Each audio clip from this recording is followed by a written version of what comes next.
What's up, guys? Gold Gaming here, back with some more replays for you. So, as you just saw, I have a little bit of an intro now. It ain't much, but, 3 hours of work for 35 seconds. So, as I always say at the beginning of every video, if you want to send me replays, please feel free to hit that link in the description. That'll take you to my Discord server, where you can post any replays on the respective channel, as well as my Discord information, where you can, if you don't want to get into the server, you could just DM me replays, and of course I will see them. I do also have an email down in the description, so if you want to email me replays, of course with a short description, and we'll see if we can get them onto the replay. Today I have two really good replays for you. The first one is by Val Bespal. Sorry if I butcher that. We're in the Stewer Meal, or the Stupid Meal, as I affectionately call it. As you can see, I did go ahead and skip part of the replay, as the beginning of it was just trying to get to where we are right now.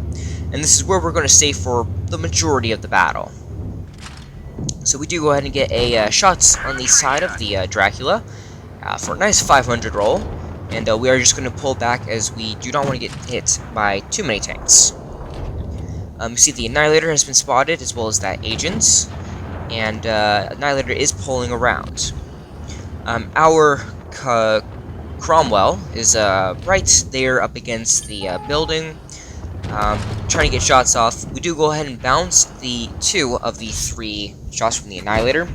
Put one into the side of the turret for a nice one, and the KV-2 is swearing. So right now we are, of course, looking for more shots. Our Cromwell was just taken out by the Annihilator. We do get a very lucky shot into the side of the turret just as he's turning it, so... one thing to notice when it does come to any tanks, the front of your turret is usually going to be the strongest. So when there is a tank aiming at you, it's going to be best, especially when hauled down, to be looking at them, even if you're not going to be shooting them. That way you can, do potentially bounce a shots. So right now we are going to go ahead and move. Annihilator is moving around as well, so we are going to move to where the majority of the team is. The Stewer Meal is a tank that relies on your team. As you can see, it is very slow and has very slow traverse, and a 14-second reload. So we can go ahead and see, here are the medium and light tanks. We unfortunately do not get a shot on, as our dispersion isn't there. And we get a blind shot. That one does pen, but the counter does not show it.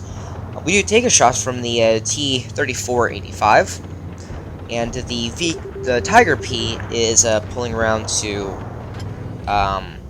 where the T-29 was, who was just eliminated by the Annihilator. So we do go ahead and aim in and get another shot to the side of the turret of the Tiger P, and we are going to pull back. Because again, we do not want to get spotted, and we do not want to have too much damage.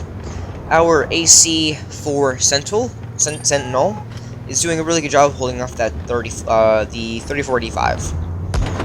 And we do get a really lovely shot just below the gun on the Annihilator. And but we do take 2 shots from him, which brings us down to 222 HP. We're going to pull forward to the other side of the church right here on the counter cap, and try to see if we get more shots off on the enemy Annihilator. Annihilator does pull back, and we do take a shot from the T-3485.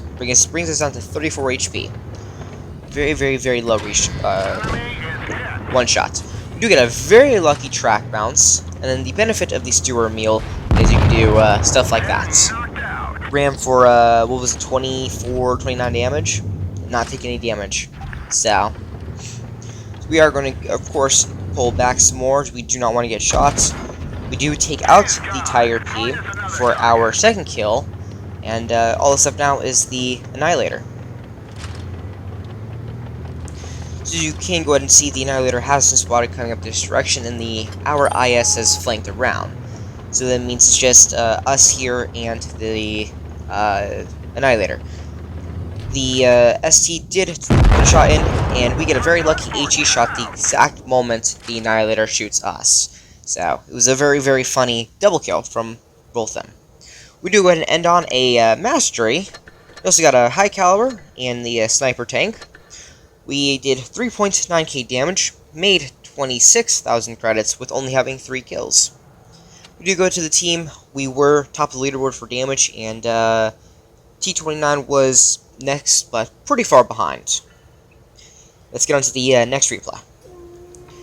Up next, we got Drake21 Cool from the T13 TB clan. We are in the Progetto 46. Probably one of my favorite tier 8 medium tanks.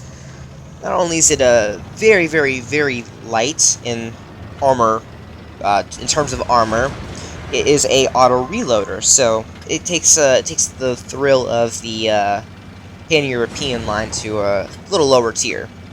Of course, the P44 Pantera does compare to this tank, but it's not as fun as this one, even though the P44 does have a little more going towards it. In the future, I may do a review on the P40, or a tank versus tank, on the P44 and the Progetto, but we'll see. So we do get spotted by the enemy Annihilator, and miss a shot on him, and pull back. And then we do ricochet a shot on the enemy IS-3. So we could do go ahead and pull up into a very, very aggressive position underneath the Annihilator. We reload 2 shots, put one into lower plate to get another one in. We're going to slightly pull back so we can reload another shot. And we do get one more in. And then I believe the T29... Oh, never mind. There we go. One more shot in, we are going to go ahead and pull forward. Of course, reloading. And it would be really cool if that shot pen, but unfortunately did not. And the AMX does take him out. So we do not get a chance to actually pen the IS-3, but we are going to go ahead and use the fairly decent mobility and get behind him. Reload 2 shots, and then put one in. Spam that fire button and get another one in. Brings him down to 6 HP. Now we're going to start taking shots on the enemies that are crossing over there. We do get one to the side of the Tankenstein, and we do go ahead and pull forward so we don't get shot by the Tankenstein as well. And we are going to pull around, of course, reloading, as we have 2 shots in right now. And we are going to try to get behind the Tankenstein, if possible. So we do go ahead and get behind. We do take a shot from him, but we do get one more shot. We do unload our entire mag, and our AMX decides to ride him. You can tell he's been in too many training rooms. So we are going to go pull back around to the other side of the hill and try to get more shots on the FV. We do get one shot in. Can we get another? Can we? I don't know why. Oh, he's reloading another shot. So we do get one more in, still having one left. And we get another one into the bottom of the WZ-120 1 FT. Very, very OP tier 8 tank destroyer. So as you can go ahead and see, we got very lucky there. We didn't get shots, because that would have brought us down to really, really low HP. So we are going to make the smart move of pop the engine booster and go on a flank, or flank around to the other side, which does play to our benefits, as the enemy RHM was not expecting it. Unfortunately, dunked that one into the side of the building, load up the AG, and put one into the side of the turret to take him out for our second kill. We're going to go pull through the B cap, not cap, but because we do have to take care of this tank. Put one shot into the M4 FL F10. Get another one in, ram him, and bounce another one on the gun mallet and take him out for our third kill. And now if you just see, it is now a 1 versus 1. This FT, or the WZ versus the Progetto. Of course, we got 2 shots in the mag now, so we do want to try to reload another one, as he is a potential 2-shot, I believe. We do want to pull forward, and we do get very, very lucky that was a low roll. Now, what I would have done is I would have turned around, seeing that I have all 3 shells reloaded, and I would have went for a track shot and try to get behind him.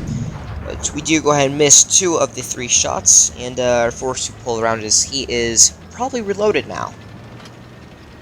So we are going to pull up right here, giving the FT the high ground, and we are going to play a waiting game. As you can see, we still got 2 minutes and 35 seconds on the clock, so there's plenty of time to wait this out a little bit. both of them are, or the WZ is a possible 2 shots, depending on how low we roll, and we are a 1 shot with only 41 HP. So we are going to pull forward, try to see if we can get a track him, and be able to pull forward. Of course, the WT is, of course, waiting for us to come around the corner as well. Our I'm going to butcher this because I don't know how to say it. That tank is trying to tell him to cap, which is a horrible idea. As you see, he's pre-aiming the corner. You go ahead and trick him, get him to come around the corner, get one in before he gets his gun around, pull back, and put one right into the track wheel to take him out for our 4th kill.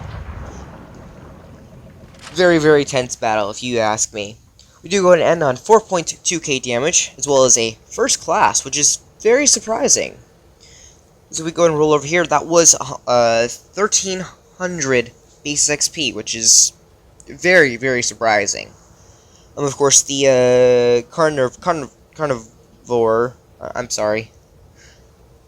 was pretty far behind with only having 1,600 damage. Alrighty, if you enjoyed this video, please go ahead and drop a like, hit that subscribe button, as well as the bell to be notified when I upload in the future. If you want to send me replays, please feel free to hit that link in the description, or you can DM me with the with my username and all that, where you can send me replays. And I also have an email down there that will allow you to email replays, of course with a short description, so I know what I'm looking for, and we'll see if we get them onto the channel. I do have a couple more plans. I am planning to do another tank review on another Tier 8 Heavy, so we'll see that probably within the next couple of days, and of course I will have a few more replay videos in between that. So, a little bit to look out for in the future. And as I always say, until next time, we'll see you on the battlefield.